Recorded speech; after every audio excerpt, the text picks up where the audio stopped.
Jesus' Name Above All Names, February 5th Daily Devotional by Ellen G. White.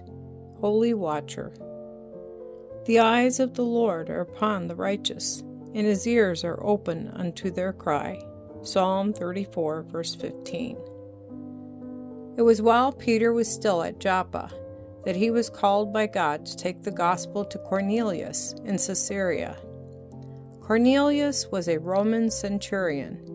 He was a man of wealth and noble birth, and his position was one of trust and honor. A heathen by birth, training and education, through contact with the Jews, he had gained a knowledge of God, and he worshipped him with a true heart, showing the sincerity of his faith by compassion to the poor. He was known far and near for his beneficence, and his righteous life made him of good repute among both Jews and Gentiles. His influence was a blessing to all with whom he came in contact. The inspired record describes him as a devout man, and one that feared God with all his house, which gave much alms to the people, and prayed to God alway. Acts chapter 10, verse 2. Believing in God as the creator of heaven and earth, Cornelius revered him, acknowledged his authority, and sought his counsel in all the affairs of life. He was faithful to Jehovah in his home life and in his official duties.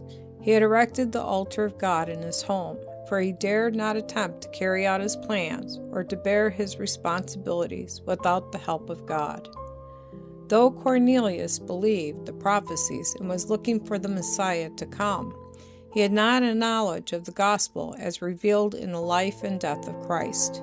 He was not a member of the Jewish church and would have been looked upon by the rabbis as a heathen and unclean. But the same holy watcher who said of Abraham, "I know him," knew Cornelius also, and sent a message direct from heaven to him.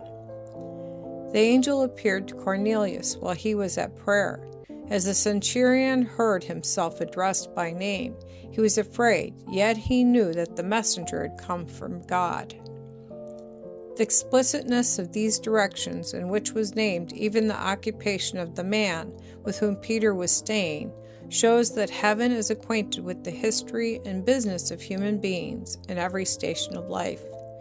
God is familiar with the experience and work of the humble laborer, as well as with that of the king upon his throne.